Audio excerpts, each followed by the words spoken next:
heard that piece of this puzzle before, and it just rings so true. It's funny how that is, yeah. Yeah.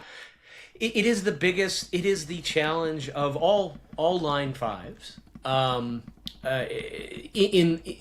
that there is this constant projection field. And if you're not aware of it, especially when people will project onto you that you're able to solve this for them, that you're going to be, it's almost a little bit of a savior thing, where like without really knowing you, they'll attribute things to you, say, oh, you can do this, but then when you don't live up to what they think you should be, they will vilify you. And because it just comes with the territory of the line five. But the problem is if you try to meet their expectations, then you're not living your true life, because they're going to project things that you're living their life. You're living what they're seeing of you. Now, here's the thing: if a lot of people start seeing the same thing on you, like keep projecting the same thing about you, that may be a call to look at it and say, okay, well, what are people, is this who I am? And really take a look at that when people project.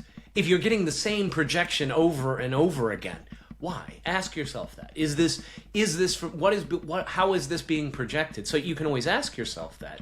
But again, it is this unique challenge, because you have to both navigate what other people expect of you, while at the same time remaining authentic to yourself. And the more people know you, the more likely they are to project their own issues, their expectations onto you. And so this can particularly be I think can be jarring, because this can lead to feelings out of nowhere of vulnerability or insecurity, or even just being victimized. Like, the world is against me. Like, why do people turn on me? Like, why do they? And if you don't understand why, you can start thinking it's you. Like, oh my gosh, yeah. It's me. I'm broken. The last thing I'll say about the 5 portion, and again, you have to kind of take these both individually and together. So the 5-1, but you have, which is really cool, the highest universalizing power among the what they call the transpersonal profiles. What this means is you have an exceptional ability to take complex topics and make them relatable and understanding to a broad audience. And so it is not surprising that you have created Cohere and the collective, because that is literally what you were designed to do in some senses, to be there to shed light on problems or solutions, light on these problems and situations, so that you can offer solutions that are going to cater to the need of the collective. And that is so powerful, because you can know what you're building is what you should be building, because literally that is what you are designed to do as a 5 being your personality, your conscious, if you will, sort of line. Right. The 5 is paired with the 1. Now the 1 is known as the investigator, and this is typically characterized by an insatiable curiosity and a drive for deep understandings. Okay, so you are a natural researcher, for example. You will not feel secure. Now, you may not know this, because remember, this is the unconscious line. Okay, but I'm just curious to see if this is something you see in your behavior, even if you maybe haven't consciously brought it. But you you likely need to establish very solid foundations on whatever it is you're going to do before you feel secure enough to move forward. So my guess is when you decide to move into a new area, you likely do a lot of research, whether that's listening to podcasts, watching other people, reading, whatever the case is. That is how you come to, that is how essentially you can get your gut to get that yes or no answer. If you don't know something about, if you don't know enough, whatever that means and whatever the situation is for your subconscious, unconscious investigator profile, your gut is not going to feel comfortable making a decision. So the question then is when you don't feel something from your gut on a decision, you can ask yourself the question, do I know enough? And see what might be lacking. So you create your security. This energy, your investigator energy, is about creating security through understanding. So your goal is to unconsciously you want to be an expert, and you do this by researching. You do this by analyzing. you are not meant to wing it. You are not you are not improv. Like you are there to build structure and security for yourself first, and in doing so, that will naturally attract and build that security for other people. So yeah, I'll stop there for a second. How does the investigator piece ring true? It sounded like the heretic, the projection field, all of that made a lot of sense. But how about the investigator? Is that something that does make sense? Absolutely. And I think it's interesting. I didn't realize the 5 and the 1 were like conscious, subconscious. Because also I think this deep curiosity is something that I'm very aware about myself, that I have always had this like voracious desire for knowledge.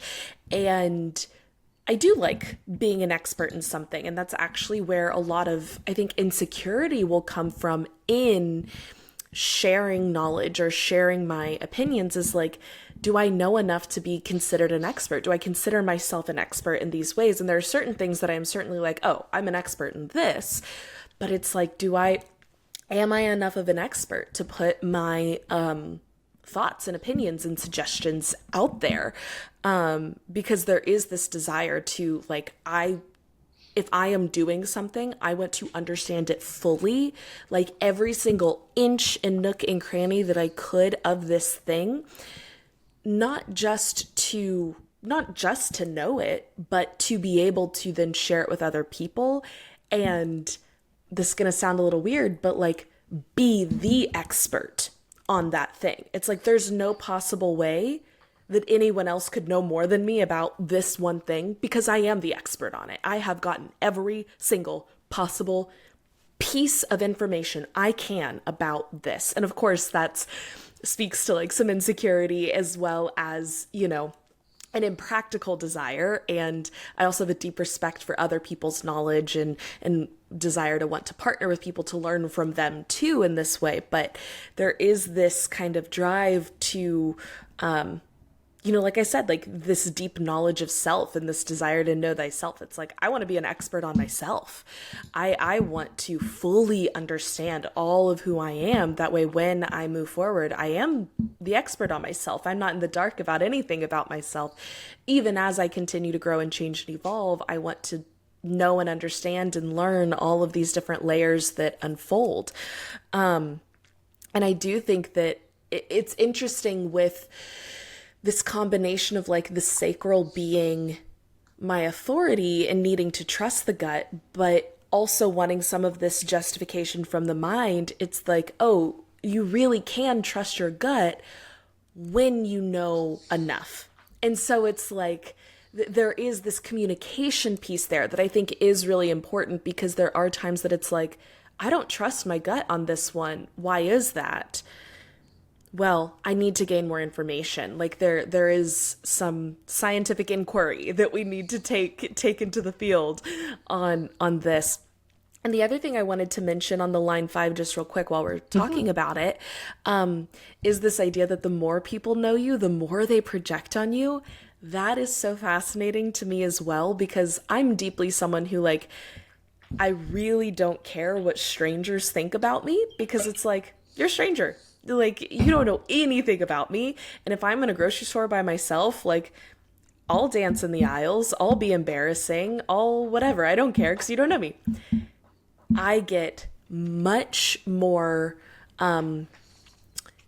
anxious and nervous about how I'm perceived by people who know me really well. And I've actually had a lot in my life of these journeys of like, I'll get extremely, extremely close to someone, and then the relationship kind of crumbles, and I can't really put my finger on why. And it's like, I thought that we had this like deep understanding of one another, and now we've been like best friends for 3 years, and then this one thing happens that's like, what just happened? And I think that it was just absolutely something you really spoke to, that when they project something onto you and you fail, then you're vilified. And it's like, I didn't realize... That can be super, super painful.